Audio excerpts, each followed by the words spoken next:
Ayan, binitbit ko na yung salmon wings. Hi Ate Evelyn. Dito hindi ako familiar dito kung ano ito. Yes, dalawa. 7:25 na pala ng gabi. Ngayon ko lang napuntahan dito. Maganda, maliwalas. Malalaki din ang bahay.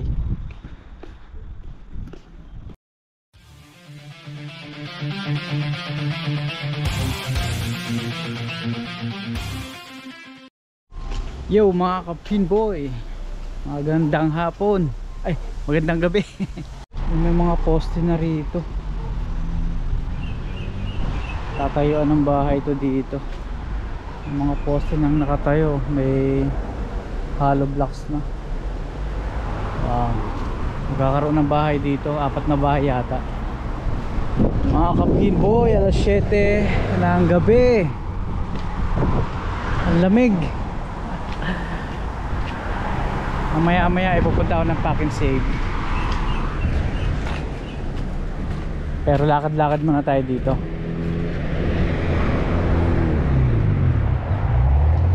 Day off natin ngayon, Martes. Lalakad-lakad lang.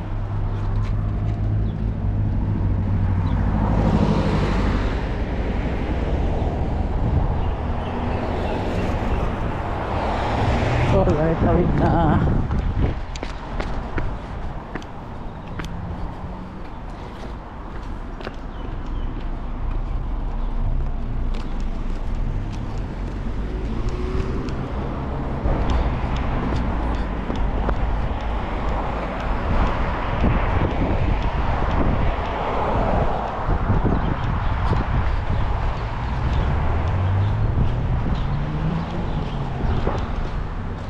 Mabuti kahit pa paano maaliwalas. Buti hindi na masyado makulimlim.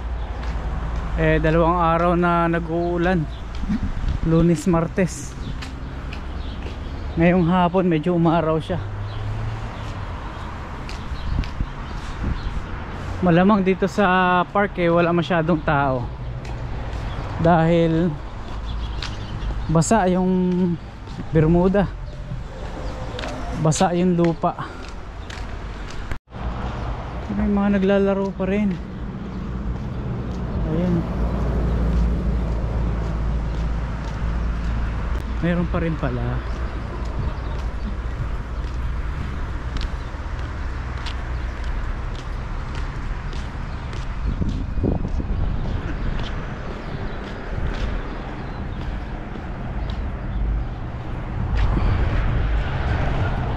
Hindi yata nawawala ng naglalaro dito eh. Kahit na medyo basa yung Bermuda. Ano, basa eh. Putik yun.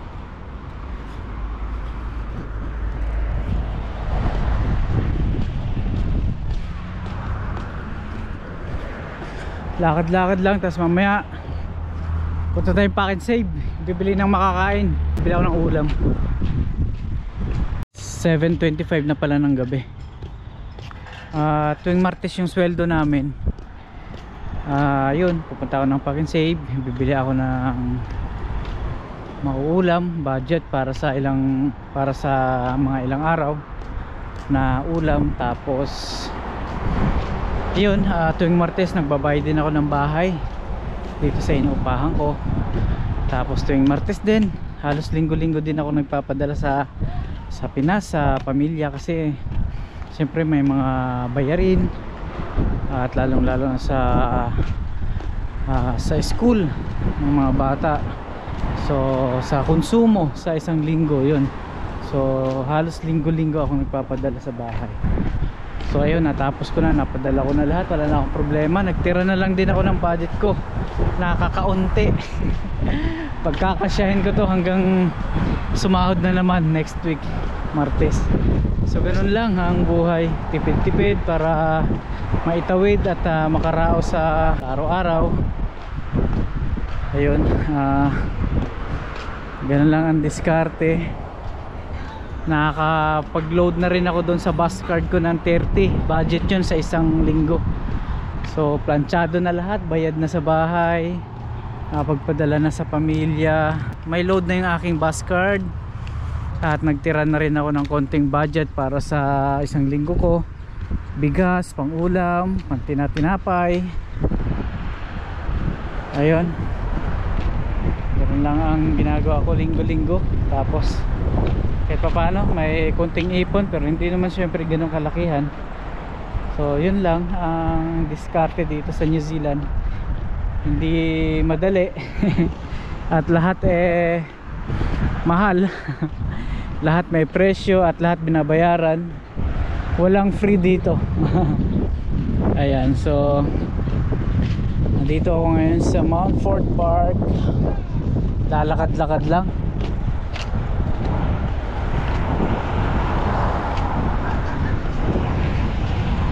Dito may naglalaro din sa kaliwa ako.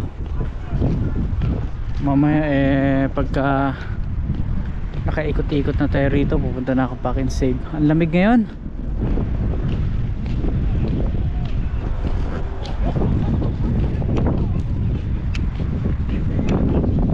Ayun, mga naglalaro doon. Lakad-lakad lang dito. Maliwalas kasi napakaliwalas ng lugar. Sunset na ngayon dito mga kapinboy. Alas 7:30 ng gabi. Napakaliwalas oh. So ayan, nandito tayo sa Mount Fort Park, dito sa Manurewa. Tuwing Martes dito ako pumupunta kasi pagkatapos kong magpahinga ng buong araw dating ng mga alas 6, alas 7 lumalabas ako at naglalakad-lakad ako dito. Ayan, yung pinaka pawis ko, galaw-galaw.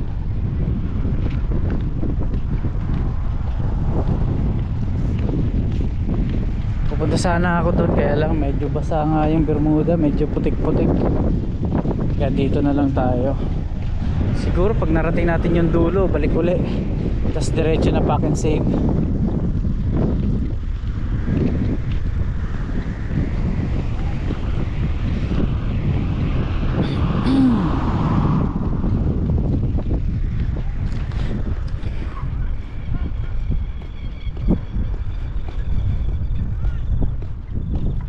Naglalaro din doon. Ewan ko anong tawag dyan sa laro nila. Baseball ba yan? Hindi ko alam.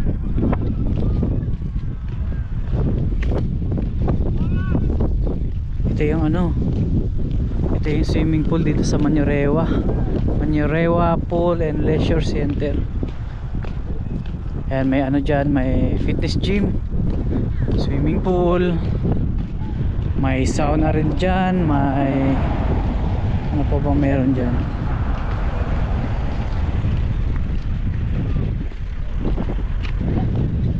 So ayun, may marami pa silang customer, may mga sasakyan pa sa labas.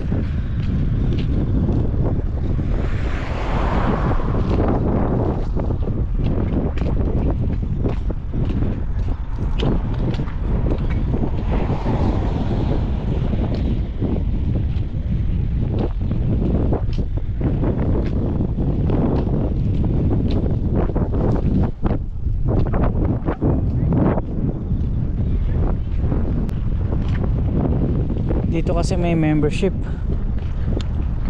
Kailangan magpa-member ka muna bago mo magamit yung swimming pool tsaka yung fitness gym.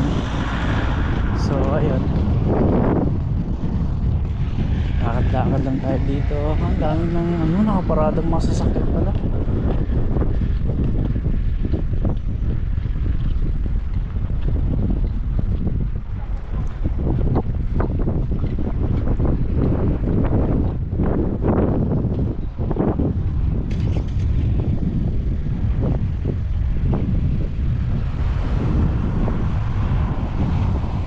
Ay, napakalawak talaga na itong park na to. Tingnan mo naman, malinis, green na green.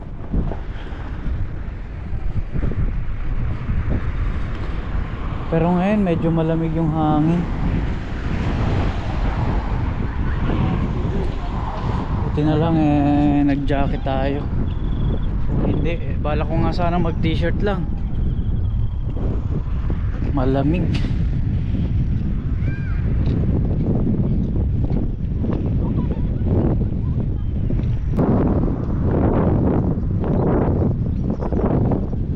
tapos winter uli. Ay, ang lamig. Pinakamasarap talaga summer. Kasi yung summer dito hindi talaga ganong mainit eh.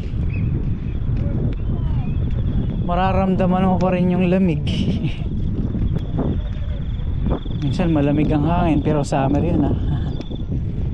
Lalo na siguro pag winter, araw-araw malamig, nakakapulikat ng mga daliri.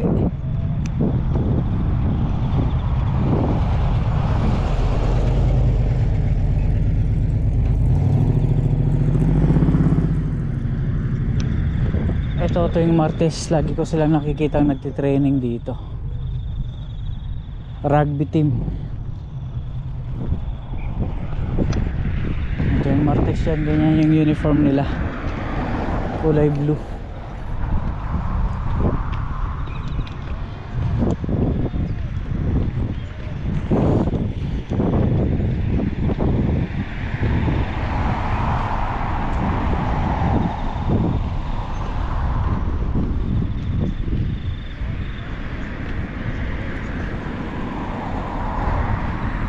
Alas 8, madilim na rito. 8:30 yan, mga alas 8, 8:30. Didilim na yan. Layo na rin pala na nilakad ko.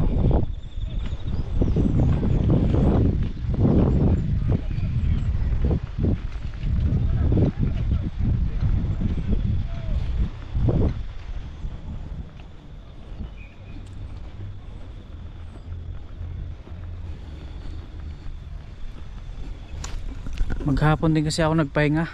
Pagka day off ko, nagpapahinga ako. Dati namamasyal ako doon sa city center, sa Auckland CBD.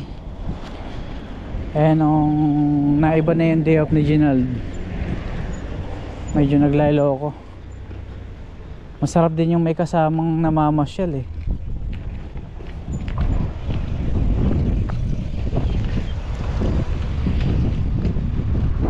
Kaya pagka yung day off ko, Lunes, Martes, pahinga na lang, todo pahinga sa bahay.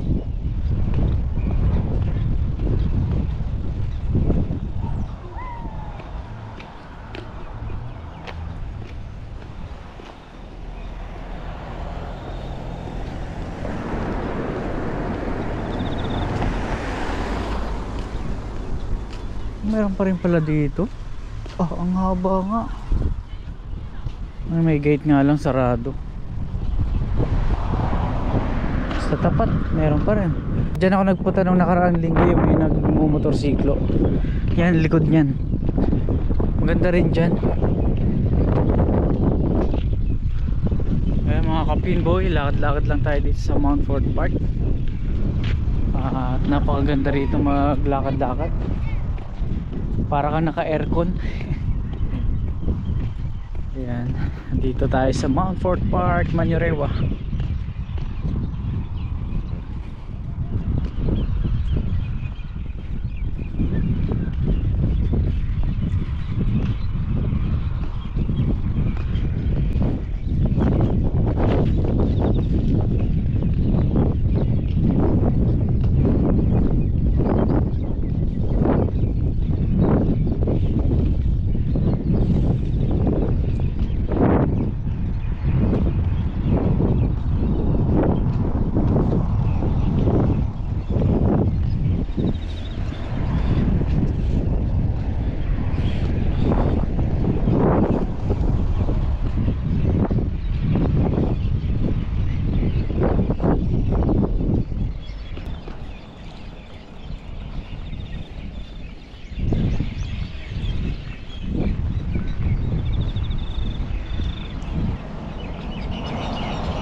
Maingay yung mga ibon doon sa mga puno na yan.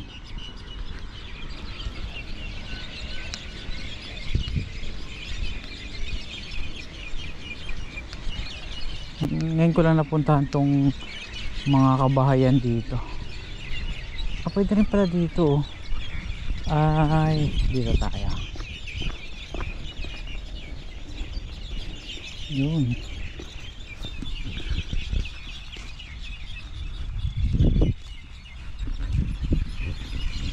Tas dito mga bahay na.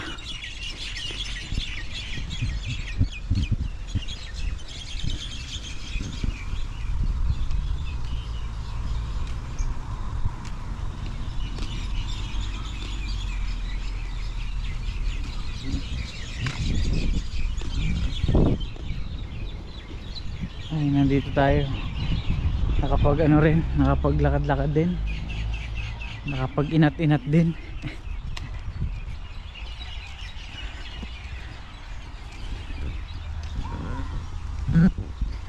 At bukas papasok na naman tayo ng pang umaga. Alas 8 hanggang alas 4:30 ng hapon. Yun ang ating routine araw-araw.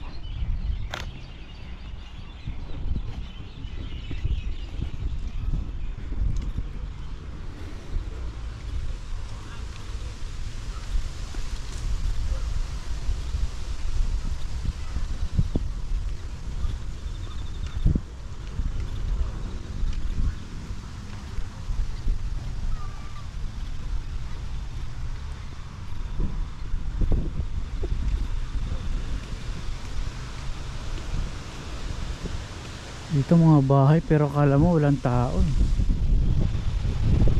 Nasa loob lahat nasa loob lang ng bahay mga tao. Ayun, ganito rin yung mga bakod nila.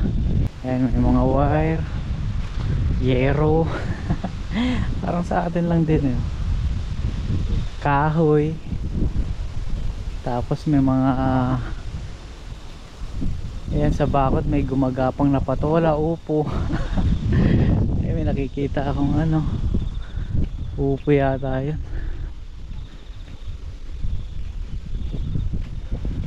Yun, sa kabila mga kabahayan na pala yan.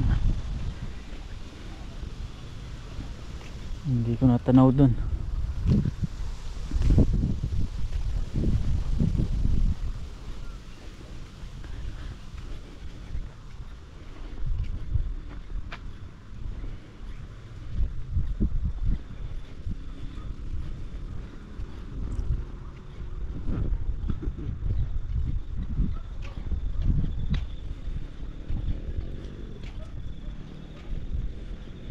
Saan kaya ang lusot na ito?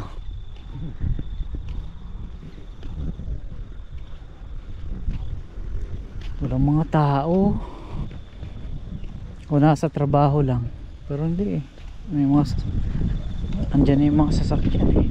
Ay diba? May hagdanan dito. Ito, saan ba ang lusot na ito?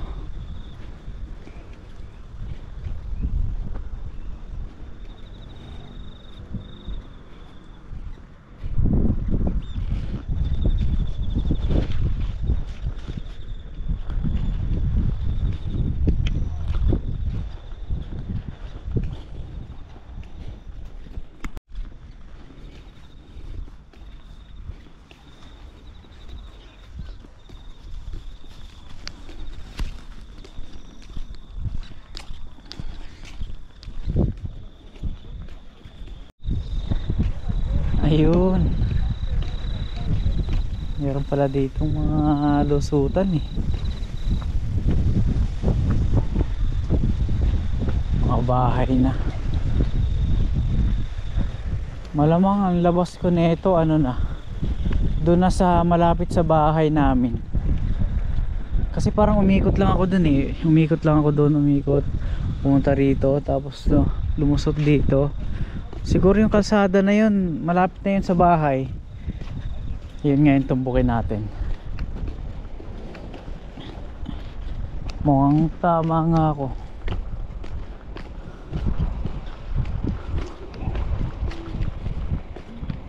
Dito tayo sa kabila. Okay.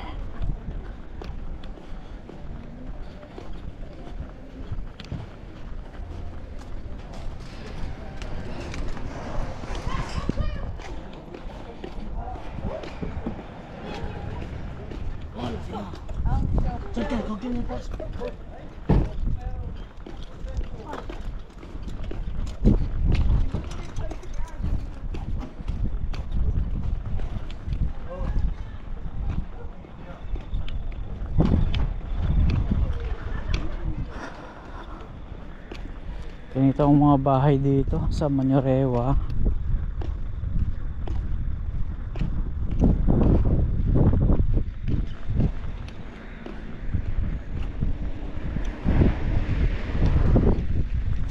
Umiikot lang yata ako talaga.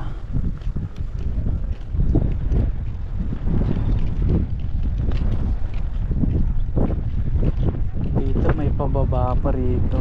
Dito tayo sa kabila.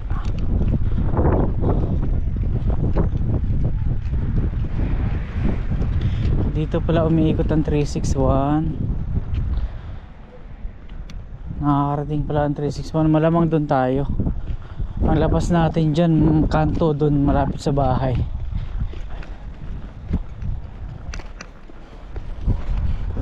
Galing, nakarating ako dito ngayon ko lang napuntahan dito. Maganda, maliwalas, malalaki din ang bahay. Yan, ngayon ko lang nadaanan tong lugar na to.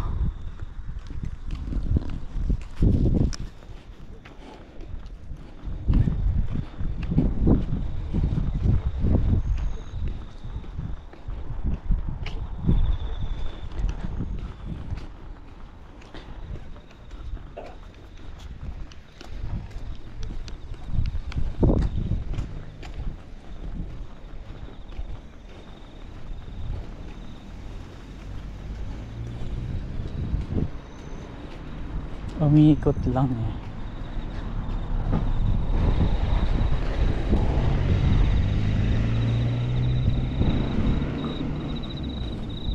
Nakapasyal din eh.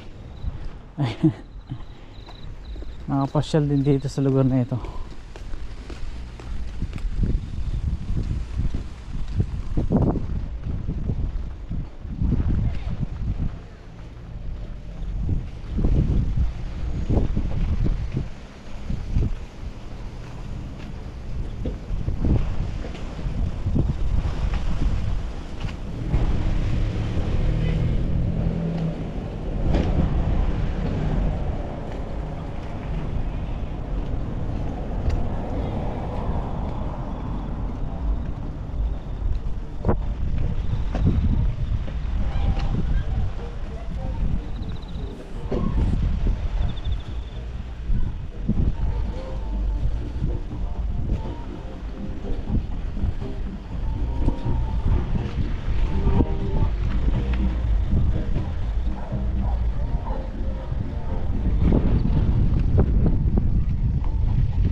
Lawak din ng mga kalsada oh.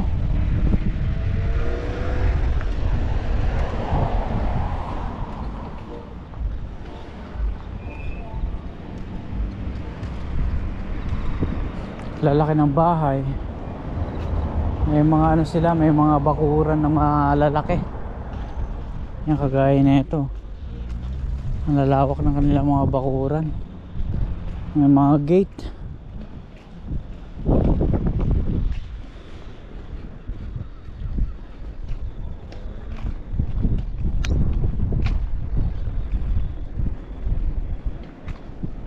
Ngayon ang tanong, anong lusutan dyan?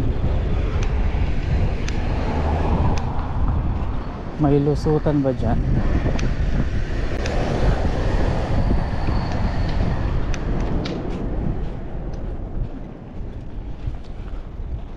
Mukhang meron naman.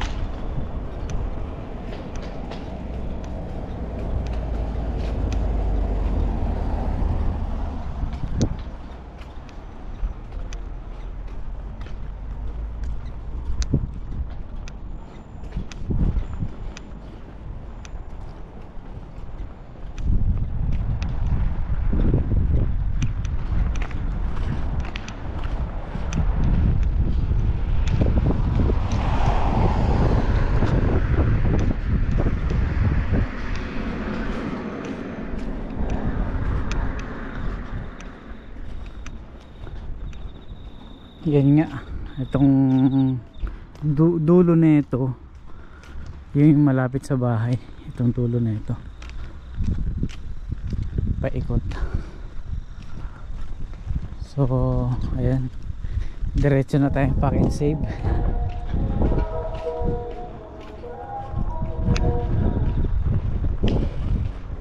Ay, may malaking aso dun. Kakatakot. Ayos din dito, lalaki ng mga unit ng bahay. Maganda yung lugar dito. Maaliwalas din. May mga aso rin, may mga gate, karamihan.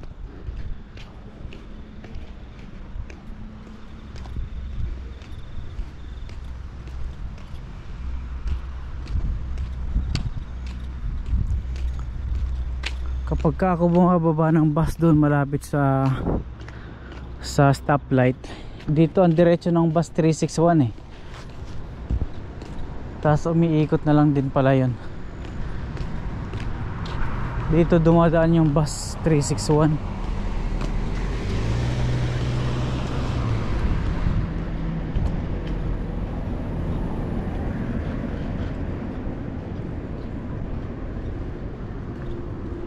Ito na yung sa amin.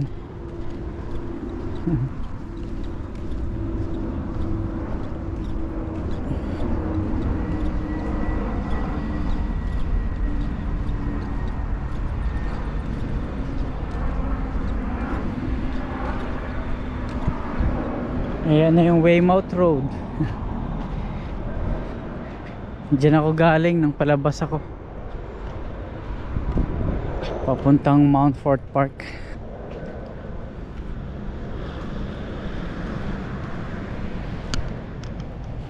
So ayun, at least nakapasyal tayo dito sa lugar na to. First time kong mapuntahan yung lugar na yan. So ito, ayun, natatanaw ko na yung mga kawain dun sa amin. Yan yung sa amin. Ito nga yung kanto na yun.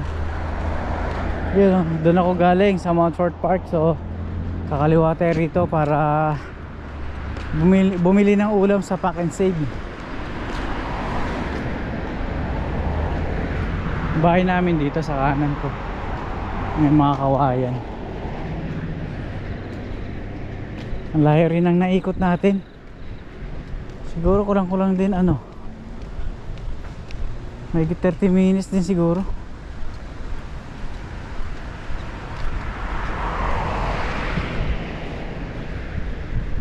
Ayun, punta na tayong pack and save.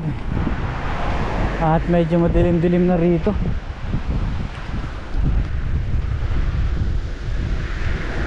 Papagabi na, papadilim na.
Dito ako ngayon sa Clendon Roundabout.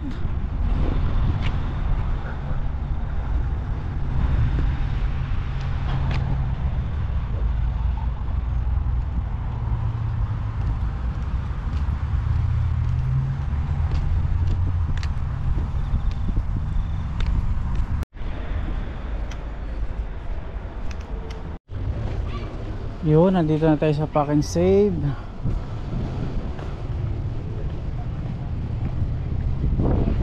Tawid tayo.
Kuha tayo ng kamatis, $3.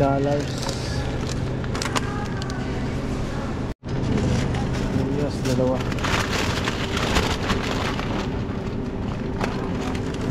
Dalawang sibuyas.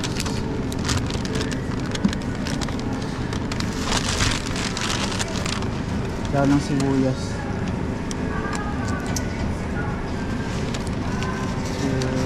Okay na to. Bibili ako ng isda. Alright, dito sa Ate Evelyn, Pilipina, dito sa Pack and Save. Tingin muna ako ng, ay meron dito ng ano to, tambal. Tambal. Ano to?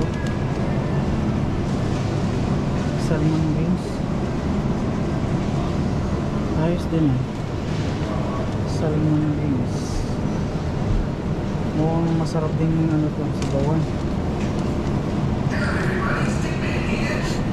Ayos ito ah, salmon wings. Ito may 11. Ayan, binitbit ko na yung salmon wings. Hi Ate Evelyn, nagkita na naman tayo. Nagbablog ako. Ay, linggoy daw nakadaan ate. Sige po. Sige po. Si Ate Evelyn, siya yung ano dito sa isda at saka yung mga shell seafoods. Dito siya sa seafoods section, si Ate Evelyn. So ayan, meron daw siyang ulo ng salmon at ayan, masarap din yung sabawan yun eh. Alright, dito hindi ako familiar dito kung ano ito. Masarap siyang tingnan pero hindi ako familiar. Ito, ganun din. Nuggets, buttered. Ito ano rin to. Masarap to. Seaweed salad. $3 lang. Masarap din ang lasa niyan eh. Kuha nga tayo isa. Ayun, so nakabili na tayo ng seaweed, salmon, tsaka daon sibuyas, kamatis, sibuyas. So magsasabaw tayo ngayon ng ulo ng salmon, mga kapinboy. At binigyan tayo ni Ate Evelyn ng ulo ng salmon. Buti may naitabi siya para sa akin. Alright, bayad na tayo. Ayun, kukuha na rin ako ng bigas, 5 kilos. Jasmine rice. Ayan yung bit-bit ko. babayad na ako. Uwi na tayo.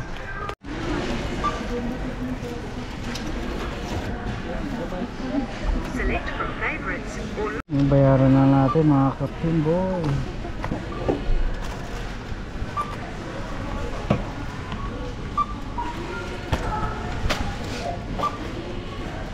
Baliktad.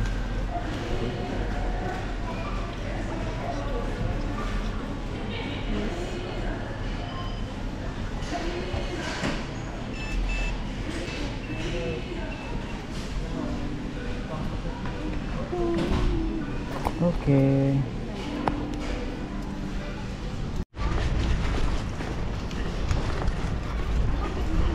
Ayun, nakapamili na ako. Pauwi na tayo ng bahay, madilim na.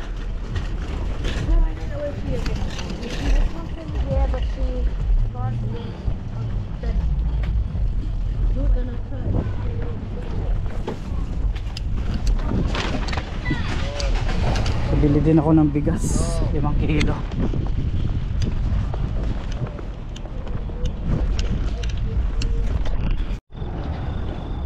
Yan, ginabi na tayo. Inabutan na tayo ng dilim. Magluluto pa tayo pagdating ng bahay. Magsasabaw tayo ng ulo ng salmon. Ayun mga Kapinboy, hanggang dito na lang. Maraming salamat pong muli sa panonood ninyo sa aking YouTube channel. Thank you po. Hanggang dito na lang.